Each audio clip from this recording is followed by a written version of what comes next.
Hi friends, আবার এসে গেছি তোমাদের সঙ্গে একটা নতুন রেসিপি শেয়ার করার জন্য। দেখতেই পাচ্ছ আজ তোমাদের সঙ্গে শেয়ার করব লোটে মাছের চপ। এই দেখো লোটে মাছটা সেদ্ধ করে কাটা ছাড়িয়ে নিয়েছি। এর মধ্যে দিয়ে দিয়েছি বেসন, দিয়ে দিয়েছি পেঁয়াজ কুচি, আর দিয়ে দিয়েছি পরিমাণ মতো নুন, আর 2 চামচ জিরের গুঁড়ো, 2 চামচ ধনের গুঁড়ো, আর 1 চামচ লঙ্কার গুঁড়ো, আর তার সঙ্গে দিয়েছি বেসন দিয়ে ভালো করে এটা মেখে নিয়েছি। এইবার চলো এটা কড়াইতে আমরা চপের মতন আকারে ভাজবো। এদিকে আমার কড়াইতেও তেল গরম হয়ে গিয়েছে। এইবার একে একে আমি এইভাবে চপের আকারে দিচ্ছি। দেখো, তো আস্তে আস্তে আমি এইভাবে একটা একটা করে দিচ্ছি। তো এইভাবে দেখো, একটা দিয়েছি, একটা যে সাইড দেওয়ার পর আবার আর একটা দিচ্ছি আস্তে আস্তে। এইভাবে করে করে আমি চপের আকারে আমি দিচ্ছি আর কি লোটে মাছের ব্যাটারগুলো। দেখো, আর গ্যাসের ফ্লেমটা লো করে রাখতে হবে যাতে ভেতরটা না কাঁচা থাকে। যেহেতু তেলটা আমার অতিরিক্ত গরম হয়ে গেছে, দেখো এই কারণে এইভাবে হচ্ছে।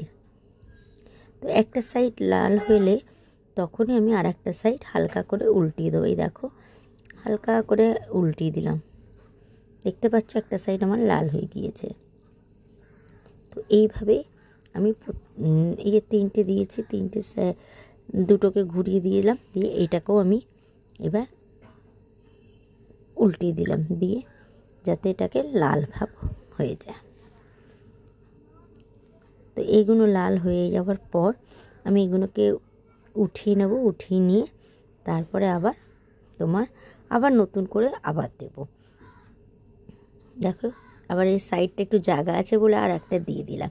তো আজকের এই লোটে মাছের চপের রেসিপিটা যদি তোমাদের ভালো লেগে থাকে তো অবশ্যই একটা লাইক করে দিও, একটা কমেন্ট করতে ভুলো না, আর প্লিজ চ্যানেলটাকে সাবস্ক্রাইব করতে একদম ভুলো না।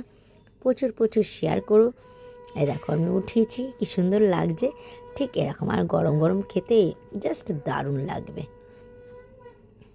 দেখেছ, এইভাবে সব কটা চপ আমি ভেজে নেব।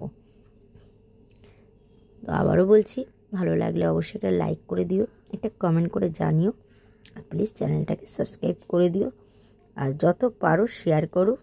আর অবশ্যই কমেন্টের মাধ্যমে জানিও যে তোমাদের আমার আজকে লোটে মাছের চপের রেসিপিটা কেমন লেগেছে। ঠান্ডার দিনে গরম গরম চপ, তার সঙ্গে চা, আর একটু টমেটো কেচাপ দিয়ে দিলে জাস্ট আর কি জমে যাবে। তো তোমরা বানিয়ে দেখো, কেমন লাগলো আমাকে জানাতে একদম ভুলো না।